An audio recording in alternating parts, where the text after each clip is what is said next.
Hello everyone. आज का हमारा टॉपिक है लिस्ट टैग। HTML में लिस्ट कैसे बनाते हैं और किसकी कितनी टाइप्स हैं, आज के टॉपिक में, आज की वीडियो में हम ये डिस्कस करेंगे। HTML supports three types of list: unordered list, ordered list and definition list। unordered list के लिए टैग है UL, ordered लिस्ट के लिए OL, definition लिस्ट के लिए DL। अनऑर्डर लिस्ट बनाने के लिए हम यहाँ पे डिस्क, सर्कल और स्क्वायर का यूज कर सकते हैं। ऑर्डर लिस्ट के लिए यहाँ पे हम 5 टाइप से यूज कर सकते हैं: 1, A capital and small, Roman and I small. And definition list, जैसे डिक्शनरी में हम लिस्ट बनाते हैं एलिमेंट एंड साथ में उनकी डेफिनेशन, उसी तरह से हम यहाँ पे इसको यूज करते हैं। इसकी प्रोग्रामिंग देखने के लिए हम चलते हैं नोटपैड पे, और यहाँ पे हम नोटपैड पे आज का टाइटल लेते हैं लिस्ट टैग, और बॉडी के अंदर हम अपनी लिस्ट बनाते हैं, लिस्ट जनरेट करते हैं। तो सबसे पहले हम देखते हैं ऑर्डर लिस्ट। ऑर्डर लिस्ट के लिए यहाँ पे हमारे पास टैग है OL, और OL जब हम स्टार्ट करते हैं ऑर्डर लिस्ट तो इसको क्लोज भी करना होता है। जहाँ तक हमें ऑर्डर लिस्ट को जनरेट करना है उसके बाद तो हम यहाँ पे क्लोज कर लेते हैं इसको OL।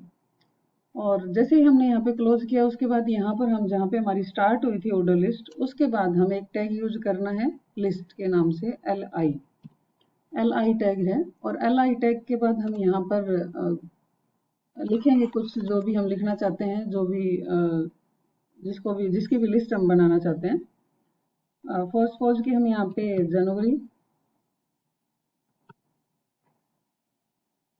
फरवरी एंड इस तरह से ले लेते हैं। तो ये जो लिस्ट टैग होता है ये क्लोज नहीं होता, ये एम्प्टी टैग होता है, इसको हमें क्लोज नहीं करना पड़ता, इसको एक बार स्टार्ट करना होता है बस।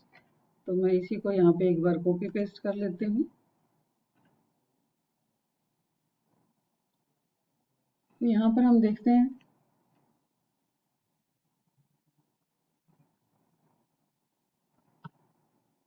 And March and April. तो हम यहाँ पे कोई भी लिस्ट, जो भी लिस्ट जनरेट करना चाहते हैं, हमने इस तरह से कुछ ले लिया। अब हम इसको एक बार सेव करते हैं, देखते हैं कि हमारा रिजल्ट कैसे आता है।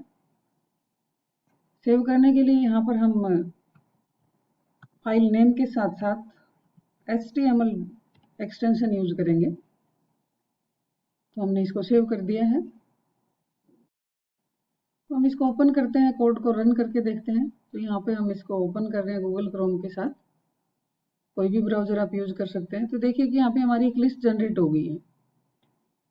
यहाँ अगर हम बाय डिफ़ॉल्ट यहाँ पे जो नंबर लिए हैं ऑर्डर लिस्ट में 1 2 3 4 हैं, अगर हम इनको चेंज करना चाहते हैं या इससे पहले कुछ लिखना चाहते हैं तो हम बॉडी के अंदर टाइप कर सकते हैं। तो हम वापस चलते हैं अपने कोड पे इसको समझने के लिए। हम वापस यहाँ पे गए कोड पे, और यहाँ कोड पे हमने ऑर्डर लिस्ट जनरेट करने से पहले कुछ टेक्स्ट यहाँ पे रख दिया,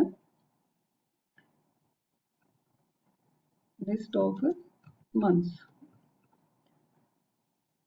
इसको एक बार सेव करके देखते हैं कि हमारा रिजल्ट क्या आता है।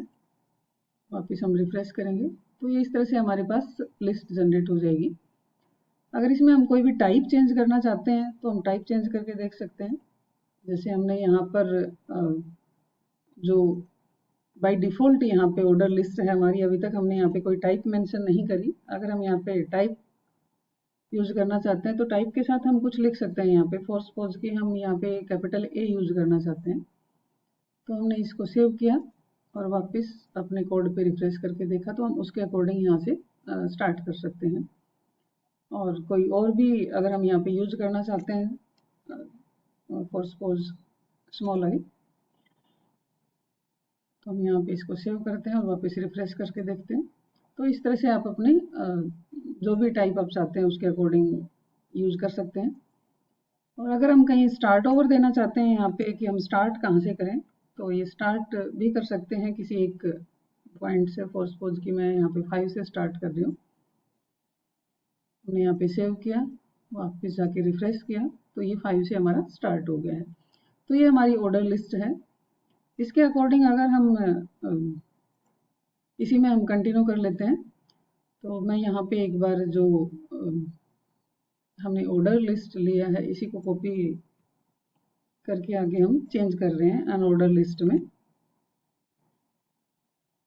मैंने यहाँ पे पेस्ट किया। तो यहाँ पे हमारे पास ऑर्डर लिस्ट थी, यहाँ से हमने स्टार्ट किया था, तो हम इसको टाइम वेस्ट नहीं होगा, हमारे वीडियो थोड़ी बड़ी नहीं होगी ज़्यादा, तो हम यहाँ पर इसको स्टार्ट कर लेते हैं बाय डिफ़ॉल्ट। और यहाँ पर हमने इसको क्लोज कर देंगे अनऑर्डर लिस्ट को। अब यहाँ पर लिस्ट में हम जनवरी फरवरी ही रखते हैं एक बार, जो भी हमारे पास है।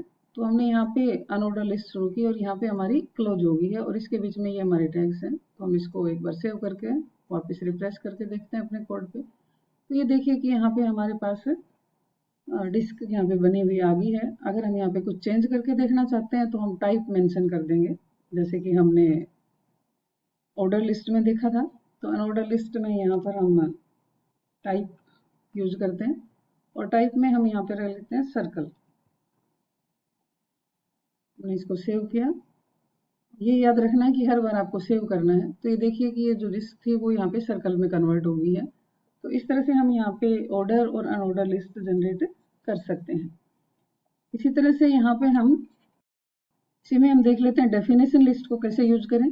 तो उसके लिए हम वापस यहाँ पे जाते हैं, और यहाँ हम जहाँ पे हमारी अनऑर्डर लिस्ट थी उसके बाद हम डेफिनेशन लिस्ट को यूज कर लेते हैं। तो यहाँ पर हमारे पास डेफिनेशन लिस्ट का जो टैग है वो है DL, और DL के बाद हम इसको क्लोज कर देंगे जहाँ हमें डेफिनेशन को क्लोज करना है।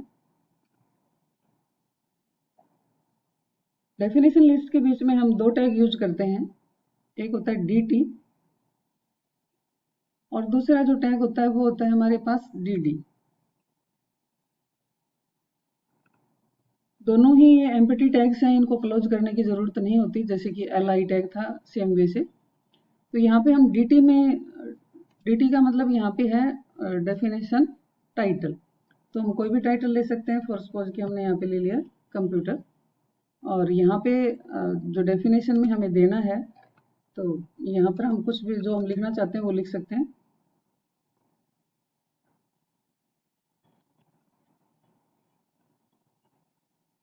तो यहाँ पे मैंने लिख दिया कुछ। तो हम देखते हैं यहाँ पे कंप्यूटर की डेफिनेशन में जो हमने किया वो यहाँ पे दिख रहा है नहीं। तो देखिए कि यहाँ पे इसका टाइटल आ गया है और यहाँ पे उसकी डेफिनेशन आ गई है। लिस्ट के अंदर हम नेस्टेड लिस्ट भी बना सकते हैं। हम यहाँ पे कोड में चेंज करके देखते हैं। हमारे पास हमने यहाँ से स्टार्ट किया था ऑर्डर लिस्ट।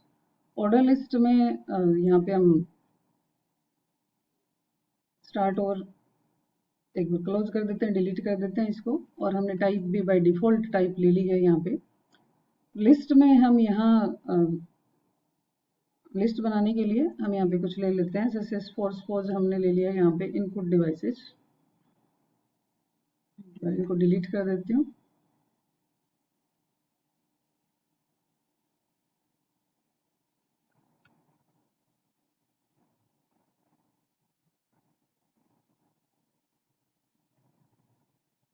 तो दूसरा हमने ले लिया आउटपुट डिवाइसेस।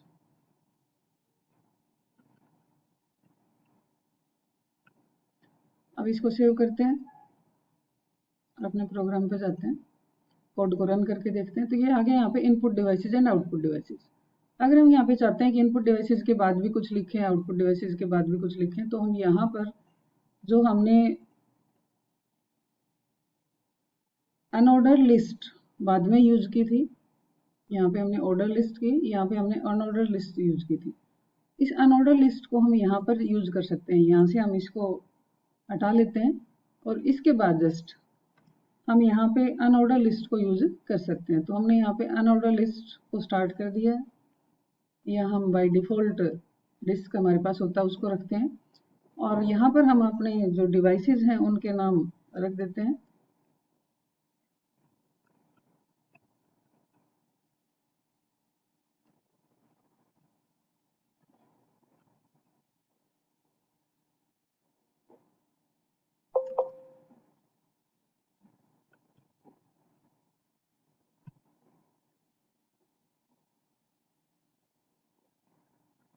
तो हमने यहाँ पे कुछ इनपुट डिवाइसेस रखे हैं।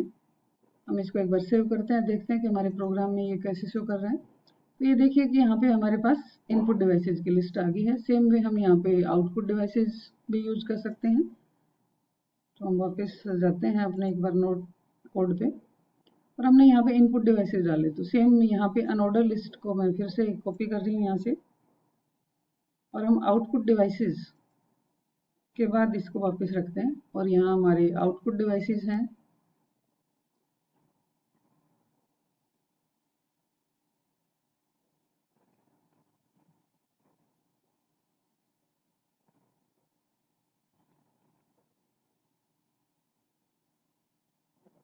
तो हमने यहाँ पे कुछ आउटपुट डिवाइसेस रख लिए हैं।